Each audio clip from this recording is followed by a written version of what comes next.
টাঙ্গাইল কান্দাপাড়া যৌনপল্লীতে আগুনে পুড়ে ২২টি ঘর ভস্মীভূত। এতে প্রায় ২০ লক্ষ টাকার ক্ষতির সম্মুখীন হয় যৌনপল্লীর বাসিন্দারা। শরীর ও পরিধেয় কাপড় বাদে বাকি সবকিছুই পুড়ে ছাই।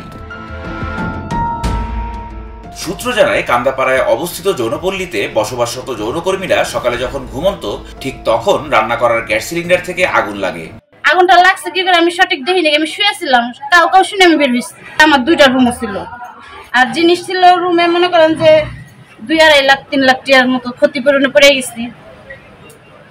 সরকার যদি মনে করেন যে আমাকে একটু চলার সুযোগ করে দেয়, তাহলে মনে করেন যে আমরা চলা হারম, নাইলে আমরা একটু পথে পড়ে গেছি। হঠাৎ আগুন লাগায় ঘরের জিনিসপত্র বাইরে বের করাও ছিল অসম্ভব।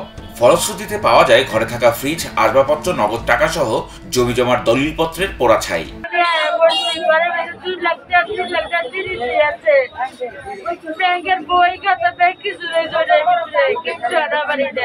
অনেক মেয়ের ঘরে গয়না টায়না ছিল, এগুলো পুড়ে গেছে গা। ফ্রিজ অনেক কিছু ছিল, অনেক বাড়ির দলিল পুড়ে গেছে গা। অনেক ক্ষয়ক্ষতি হয়েছে, 20-25টা বাড়ি। এরা অত্যন্ত নিরীহ, কারণ এরা আর্থিকভাবে অসচ্ছল।